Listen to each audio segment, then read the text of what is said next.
গতকাল নবান্ন অভিযানে পুলিশি অত্যাচার এবং পুলিশের আক্রমণের বিরুদ্ধে 12 ঘন্টা ধর্মঘটের ডাক দিয়েছিল বিজেপি।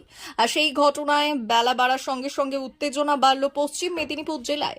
বিক্ষিপ্ত ঘটনার পাশাপাশি একপ্রস্ত বাস ভাঙচুর হলো মেদিনীপুর সদরের খয়রুল্লাহ চকের গোলাপি চকে। এদিন কেশপুর কুমারী বাজার থেকে তুফান নামক একটি বাস মেদিনীপুর শহরে প্রবেশ করে এবং গোলাপি চকের কাছাকাছি এলে সেই সময় জনা 5 জন দুষ্কৃতী মুখে কাপড় মুখে বেঁধে আক্রমণ চালায় ওই বাসের উপর। প্রথমে ঢিল ছোড়া হয়, এরপর লোহার রড দিয়ে ভাঙচুর করা হয় বাসের সামনের কাচ। এরপরই আতঙ্ক ছড়িয়ে পড়ে সংশ্লিষ্ট এলাকায়। বাস ড্রাইভার ও হেল্পার আতঙ্কে বাস দাঁড় করিয়ে দেয়, আর সেই মুহূর্তেই তারা আক্রমণ চালায় এই বাসের ওপর। যদিও এই ঘটনায় কাচের টুকরো লেগে আক্রান্ত হন বাসের ড্রাইভার। এরপর দুষ্কৃতীরা বাইকে করেই পালিয়ে যায়। যদিও এই ঘটনার অভিযোগ বিজেপির দিকে। ঘটনাস্থলে ছুটে আসে পুলিশের পদস্থ আধিকারিকরা। তারা খতিয়ে দেখে এবং তদন্ত শুরু করে। ইতিমধ্যে স্থানীয় দোকানে সিসিটিভি ফুটেজ খতিয়ে দেখা হচ্ছে। যদিও সেই সিসিটিভি ফুটেজে দেখা যায় ওই জনা 5 দুষ্কৃতী মুখে কাপড় বাঁধা অবস্থায় বাসে আক্রমণ চালায়। তবে এখনো পর্যন্ত পুলিশ চিহ্নিত করতে পারেনি কাউকে। কুমারী থেকে মেদিনীপুর আসলাম স্যার। মেদিনীপুর আসার সময় মোটামুটি জন 10 এখানে ছিল স্যার।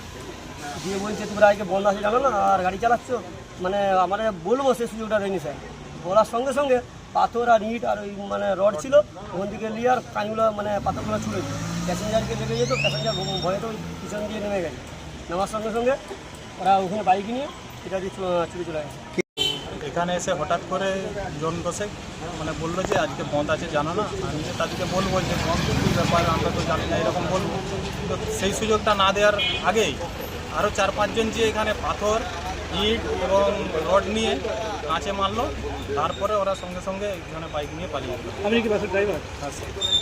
ওরা কি পতাকা ছিল কিছু? পতাকা এখানে গেড়েছিল পাথর দিয়ে। কোন দলের? বিজেপি।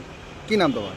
আমার নাম ইঞ্জামুল মল্লিক। কেউ আহত হয়েছে বাসের যাত্রী? না, এখন পর্যন্ত কেউ আহত হয় না, সবাই পিছন গেট দিয়ে নেমে গেছে। টি নিউজ, গোলাপি চক।